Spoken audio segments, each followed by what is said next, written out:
नमस्कार। आज के विचार में हम जानेंगे सफलता और असफलता के बारे में। असफलता का मौसम सफलता के बीज बोने के लिए सर्वश्रेष्ठ समय होता है। The season of failure is the best time for sowing the seeds of success. इसे हम एक उदाहरण से जानते हैं कि हम कोई काम कर रहे हैं, हमें उसमें सफलता नहीं मिल रही है, हम उस काम को करना छोड़ देते हैं, लेकिन नहीं, हमें वो काम करते रहना चाहिए, क्योंकि जब उस काम को करने के बाद हमें सफलता मिलेगी तो सफलता का आनंद कुछ और ही होगा। धन्यवाद। नमस्कार। Today's word is INFORMATION information, जिसका अर्थ है जानकारी, सूचना या खबर।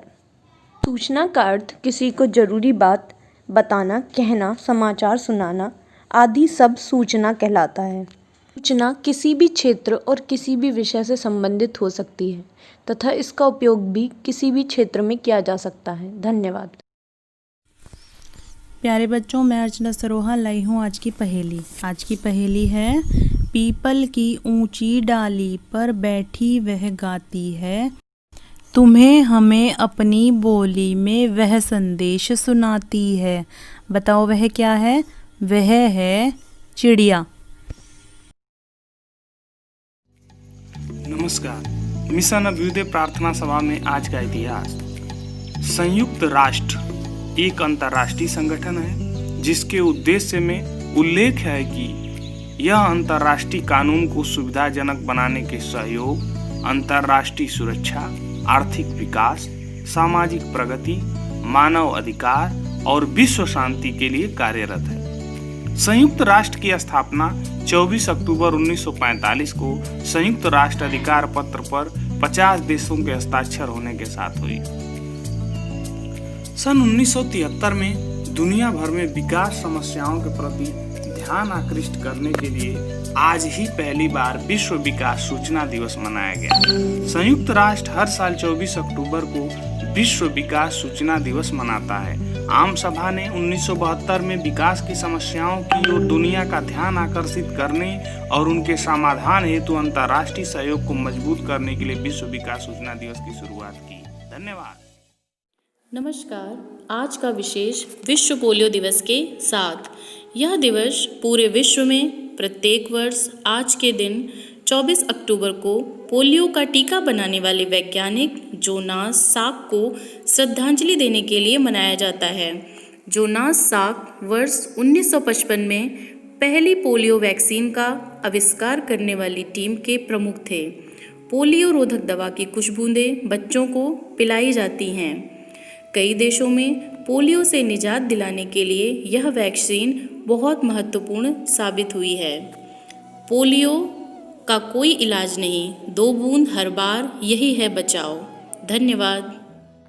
गुड मॉर्निंग बच्चों, शुरू करते हैं आज की प्रश्नोत्तरी। आज का हमारा पहला प्रश्न है, सबसे कम जनसंख्या घनत्व वाला महाद्वीप कौन सा है? तो बच्चों इसका आंसर है, सबसे कम जनसंख्या घनत्व वाला महाद्वीप ऑस्ट्रेलिया महाद्वीप है। आज का हमारा दूसरा प्रश्न है, वर्तमान में विश्व की अनुमानित जनसंख्या कितनी है? तो बच्चों इसका आंसर है, वर्तमान में विश्व की अनुमानित जनसंख्या 7.2 अरब है। आज का हमारा तीसरा प्रश्न है, 2025 में विश्व की अनुमानित जनसंख्या क्या होगी? इसका आंसर है, 2025 में विश्व की अनुमानित जनसंख्या 8.1 अरब होगी। आज का हमारा अंतिम प्रश्न है, विश्व के किस महाद्वीप में आदिम जनजातियों की सर्वाधिक जनसंख्या पाई जाती है? तो बच्चों इसका आंसर है अफ्रीका। अफ्रीका महाद्वीप में आदिम जनजातियों की सर्वाधिक जनसंख्या पाई जाती है। धन्यवाद। Good morning. Today's rhyme is 1, 2. Let's start. 1, 2. Buckle my shoe. 3, 4. Shut the door. 5, 6. Pick up the sticks. 7, 8. Lay them straight. 9, 10. A big fat hen. Thank you. नमस्कार। आज की कहानी, गुरु का स्थान।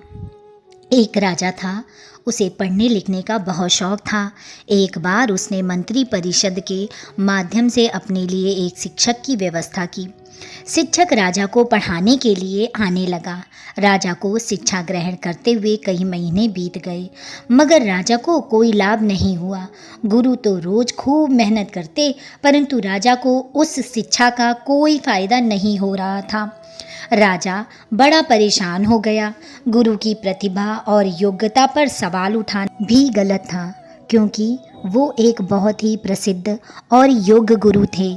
आखिर में एक दिन रानी ने राजा को सलाह दी कि राजन, आप इस सवाल का जवाब गुरुजी से ही पूछकर देखिए। राजा ने एक दिन हिम्मत करके गुरुजी के सामने अपनी जिज्ञासा रखी। हे गुरुवर, क्षमा कीजिए, मैं कई दिनों से, कई महीनों से एक आपसे प्रश्न पूछना चाहता हूँ। आपसे यही पूछना चाहता हूँ कि शिक्षा ग्रहण कर रहा हूँ, पर मुझे इसका कोई लाभ नहीं हो रहा है। ऐसा क्यों है? गुरुजी ने बड़े ही शांत स्वर में जवाब दिया, राजन, इसका कारण बहुत ही सीधा सा है। गुरुवर, कृपा करके आप शीघ्र ही इस प्रश्न का उत्तर दीजिए। राजा ने विनती की। गुरुजी ने कहा, राजन, बात बहुत छोटी सी है, परंतु आप अपने बड़े होने के अहंकार के कारण इसे समझ नहीं पा रहे हैं और परेशान हो रहे हैं, दुखी हो रहे हैं। माना कि आप एक राजा हैं, आप हर दृष्टि से मुझसे पद और प्रतिष्ठा में बड़े हैं, परंतु यहाँ पर आपका और मेरा रिश्ता एक शिष्य और गुरु के समान है। गुरु होने के नाते मेरा स्थान आपसे उच्च होना चाहिए, परंतु आप स्वयं ऊंचे सिंहासन पर बैठते हैं और मुझे अपने से नीचे के स्थान पर बैठाते हैं। बस यही एक कारण है जिससे आपका ना तो कोई शिक्षा प्राप्त कर रहा है और ना ही कोई ज्ञान मिल रहा है। आपके राजा होने के कारण मैं आपसे यह बात नहीं कह पा रहा था। कल से अगर आप मुझे ऊंचे स्थान पर बैठाएं और आप स्वयं नीचे बैठें तो कोई कारण नहीं कि आप शिक्षा प्राप्त ना कर पाएं। राजा की समझ में सारी बात आ गई और उसने तुरंत अपनी गलती को स्वीकारा और गुरुवर से उच्च शिक्षा प्राप्त की। हमें हमेशा गुरु का सम्मान करना चाहिए। धन्यवाद। नमस्कार, मैं शिवानी आज के जन जागरूकता विषय में आपके लिए महिला अधिकारों के बारे में कुछ जानकारियाँ लेकर आई हूँ, जिससे हर लड़की और महिला को अवगत होना चाहिए। पहला, प्रसूति लाभ अधिनियम। इसके अनुसार महिलाओं को पेड मातृत्व अवकाश, घर से काम करने का मौका और कार्यस्थल पर क्रेच सुविधाएं दी जाती हैं।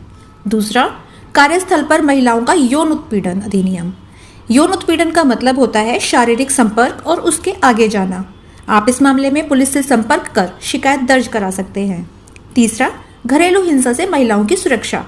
इसमें महिला अपने साथी या परिवार के सदस्यों के खिलाफ शारीरिक, मानसिक, भावनात्मक या मनोवैज्ञानिक परेशानी की शिकायत दर्ज करा सकती हैं। चौथा, बाल विवाह अधिनियम। इसमें यह जानना जरूरी है कि एक लड़की के विवाह होने की कानूनी उम्र 18 वर्ष और लड़के के लिए 21 वर्ष होती है। पांचवा, दहेज प्रतिषेध अधिनियम। भारतीय कानून इस तरह के किसी भी कृत्य को दंडित करता है जिसमें लेने और देने पर परिवारों के बीच संबंध बनाए जाते हैं। याद रखें, अपराध करना गलत है, लेकिन इसके बारे में चुप रहना ज्यादा गलत है। धन्यवाद। आप सभी को संजीव शर्मा का एक बार फिर से नमस्कार। आप देख रहे हैं प्रेरणा सूची में दर्शाए गए लर्निंग आउटकम को प्राप्त करने के लिए कक्षा शिक्षण के दौरान की जाने वाली गतिविधियों को कैसे कराया जाए, इनसे संबंधित वीडियो। आज हम प्रेरणा सूची में कक्षा 2 के हिंदी भाषा के लिए बात करने वाले हैं और आज का हमारा एलो कोड है H207। इसमें क्या है कि छात्र जो है सम्मिलित वर्णों, अक्षरों व संयुक्त वर्णों को पहचान लेता है। तो आइए देखते हैं किस प्रकार की गतिविधियां कक्षा शिक्षण के दौरान कराई जा सकती हैं। यहाँ दी गई गतिविधियां एक उदाहरण मात्र हैं। शिक्षक अपनी गतिविधियां कराने के लिए इनका प्रयोग कर सकते हैं। साथियों, हमारी आज की गतिविधि का नाम है बोलो और बनाओ। शिक्षकों को चाहिए कि वो छात्रों को 5-5 के समूह में बिठा लें। जितने भी समूह बने, प्रत्येक समूह में एक पर्ची अथवा फ्लैश कार्ड दे दें जिस पर एक संयुक्ताक्षर लिखा हो, यदि संभव हो तो उसका चित्र भी बना हो।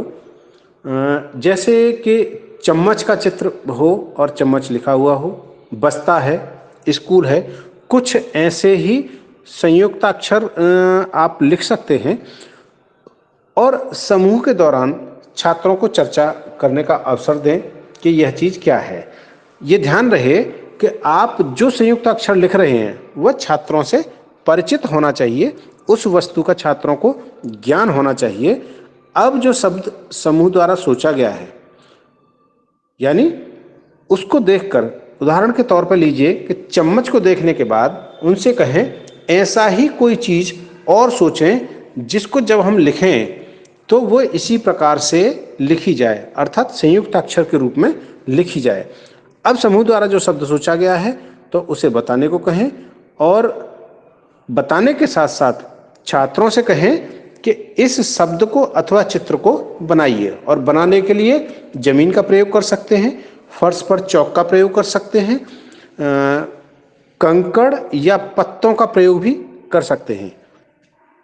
तो इस प्रकार के और भी तरीके अपनाए जा सकते हैं और इस प्रकार छात्रों के पास जो शब्द एकत्रित हुए हैं उन सभी शब्दों पर शिक्षक छात्रों के साथ चर्चा करें, उनके प्रयोगों के बारे में चर्चा करें, तो निश्चित रूप से छात्रों को इन शब्दों के प्रति समझ बढ़ेगी। इस प्रकार से आप ये गतिविधियां करा सकते हैं। सभी शिक्षकों से अनुरोध है कि गतिविधियां आपकी रोचकतापूर्ण होनी चाहिए और छात्रों से इस प्रकार से जुड़ी हुई हों कि छात्र उन निर्देशों का अक्षरशः पालन कर सकें। और जब छात्र अपनी बात कह रहे हों तो उनके हाव भाव पहचानने में मदद करें। उनको लगना चाहिए कि आप भी उनके साथ पूरी गंभीरता के साथ इसमें लगे हुए हैं। गतिविधियों को रोचक बनाने के लिए आप सभी की सक्रिय भागीदारी बहुत ज़्यादा जरूरी है। तो ध्यान रहे, छात्र आपसे अधिक सक्रिय होने चाहिए। तो सभी साथियों से अपील है कि कराते रहें गतिविधियां और हासिल करें प्रेरणा लक्ष्यों को। हम बनाएंगे प्रेरक प्रदेश उत्तर प्रदेश। जय हिंद, जय शिक्षा। सुन सुन सुन मेरी नन्ही सुन, सुन सुन सुन मेरी मुन्नी सुन, ज्ञान की गंगा बहे, प्रदेश ये प्रेरक बने। सर्वांगीण विकास हो, उन्नयन की बात हो, अभ्युदय की बात हो, शिक्षकों का साथ हो, बात हो उत्कर्ष की, अधिगम के परिणाम की। अब न कोई छूटेगा